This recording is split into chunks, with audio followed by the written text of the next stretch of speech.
Hey everyone, thanks again for tuning into Sin's workshop. Hope you're having a wonderful day. You're gonna have to excuse me. I've had like a sore throat for the past 24 hours, so I'm gonna try to make this one quick. I do have my COVID vaccine, for the record. But in any case, today we're gonna be talking about The Once and Future Witches by Alex E. Haro. This is their sophomore novel. I didn't read their first novel, I think it's 1,000 Doors in January. So I was really unfamiliar with her writing style. But there was just something that called to me that was just like, Cynthia, read me. And I don't know if it's because the cover is absolutely divine. I mean, the cover it's intricate and minimalist at the same time, and it's absolutely 100% beautiful. Freaking love it. Freaking love that cover. Or maybe it was just calling to my inner witch. Because I'm a kitchen witch, didn't you know? But in any case, I think it was just such a well-written novel. I absolutely loved it. I think one of the things I took from this novel is it's memorable. It is empowering.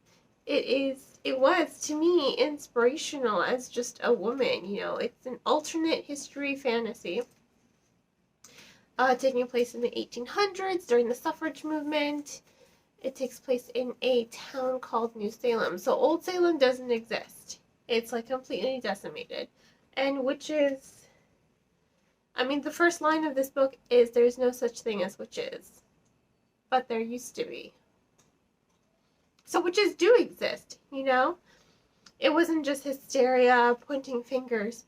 Witches very much did exist and do exist. And for them, the term witch is just, well, I guess you could say it's still true today. Using the term witch, some people tend to use it in a derogatory way to demean and bring down, you know, strong-willed women who won't let people push them around. And I love that. It's just like, oh, you think I'm a witch? Well, that just means I'm an empowered woman. So, shoo. Shoo, shoo, shoo. And, sorry, tiny kitty. She's like this big. We rescued her from the outdoors. In any case, she's, the term witch, that's kind of what it's alluded to. So you see it a lot in the story, or even the suffrage movement. You know, you have the three characters, James Juniper, Agnes Emrath, and Beatrice Belladonna.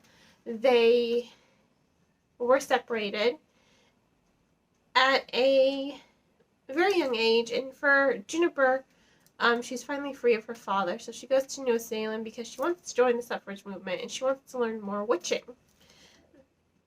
That is what she wants. She wants more witching. But even the suffrage movement is just like, we want to fight for women's rights, but we want to do it in a way that people are going to take us seriously. You want to do witching.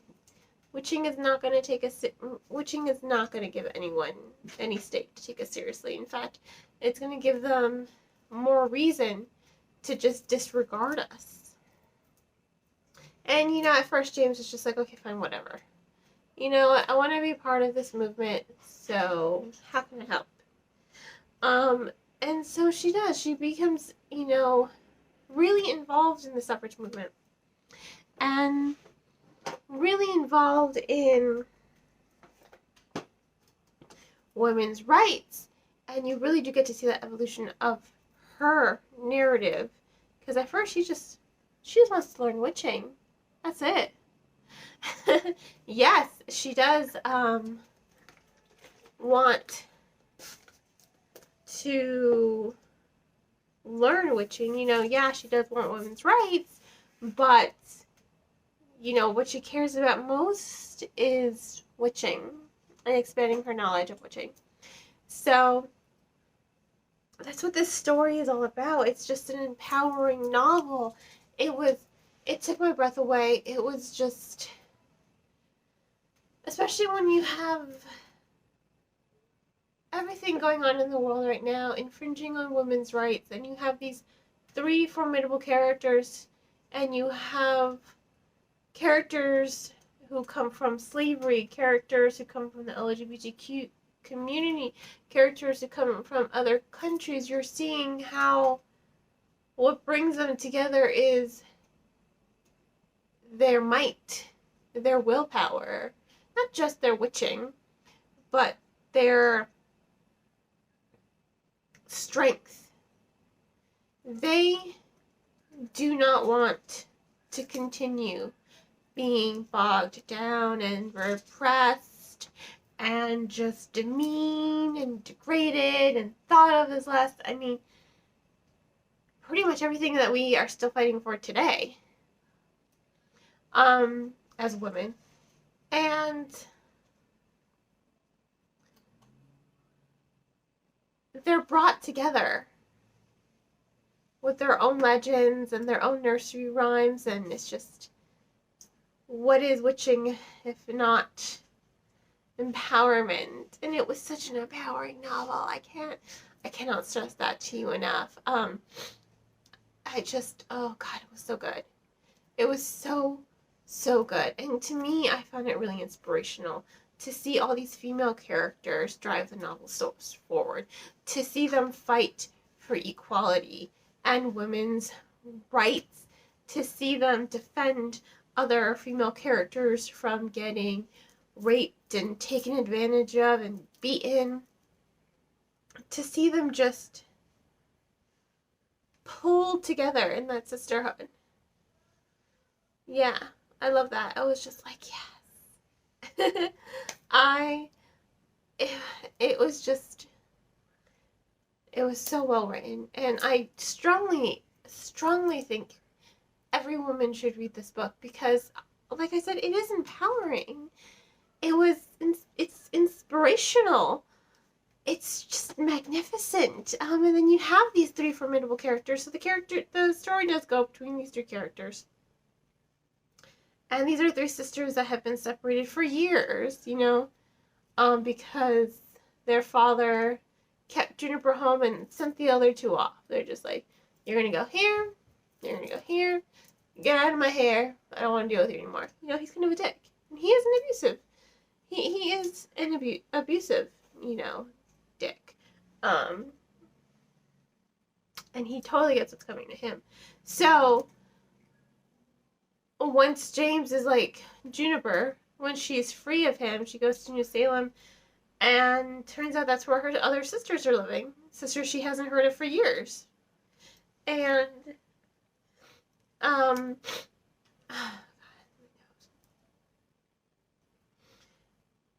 now they're just swept together again. And I love how different they are. So you've got Juniper, she's like the firecracker. She's so rash, she's so brash, she's spunky, she has a lot of attitude, but she's like the fodder to get these two sisters who have been so just caught up in their own, just trying to survive, just trying to get by, you know? And she's just like, no, we're witches. Like, snap out of it. And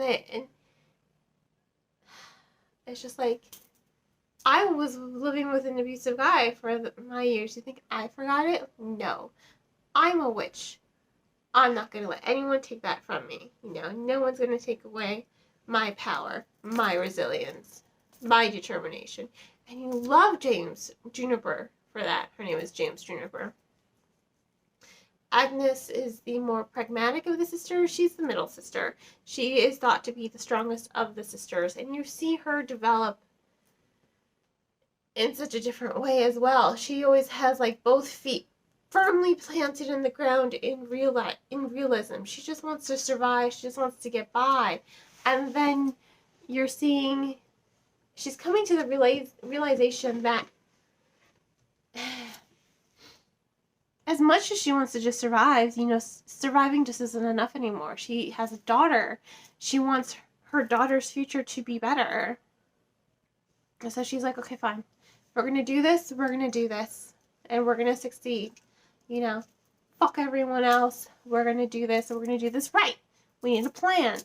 She is really the more forthright, practical, realistic of the sisters. But it's a nice balance between them, because then you have Belladonna, Beatrice. She's a librarian, kind of flighty. Unfortunately, she's been beaten down for so many years, especially as a member of the LGBTQ community, that she just lives in her nursery rhymes and her fairy tales, and she just is so caught up in just like her books. She just wants to be in her books all the time. It's just like she's kind of skittish, timid. But you see her grow. You see her grow to love herself. You see her grow to accept her magic. You see her grow to really be that formidable older sister by the end of it. And you're just like, it takes your breath away to see these three female characters grow throughout the entire story. So yeah, it's just such a good book. Such an amazing book. I highly recommend it. I have to give it 5 stars. It's just amazing. It's an amazing novel. It was well written. The pace is amazing. The storytelling is amazing. It's empowering. It's relevant. It is inspirational. It's just 100% spectacular. So I highly recommend that you purchase the book to support the author. Please don't forget to support your local booksellers. You can go on bookshop.org and they'll find an independent bookstore near you. And you can order, if it's too far, you can order on bookshop.org, and a percentage of your sale will go to that bookstore. Please don't forget, Barnes & Noble and Books A Million do ship across the country. If there's not one open near you, you can order online. If you are a Barnes & Noble member, you get 10% off your purchase and free express shipping. And it's cheaper than Amazon Prime.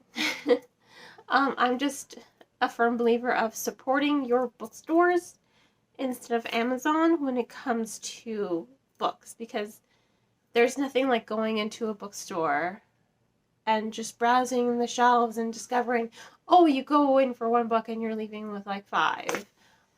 There's nothing beats that. Nothing beats going through a bookstore, honestly. It's just, it's an experience, and I hope it's one that continues to last forever. If money's tight, you can check out the book from your local library. Libraries are great resources for the community, and if you don't have a physical library card, you can sign up for a digital library card. And if you download the Libby app, you can use that digital library card to get ebooks and audiobooks. There's also the Scribd membership. It's $8.99 a month, or I think they rose their prices. I think they're now $9.99 a month, and you get access to thousands of titles, thousands of ebooks and audiobooks. And you know what? It's cheaper than if you have Kindle Unlimited and then Audible. Again, Audible is $14.95 a month. Kindle Unlimited is $8.99 a month. So already, that's a lot. Scribd is just one app, $9.99 a month, thousands of ebook titles, thousands of audiobooks.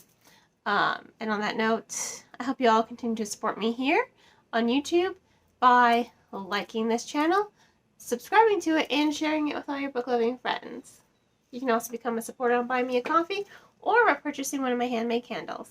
I hope you all have a great rest of your day, and as always, happy reading.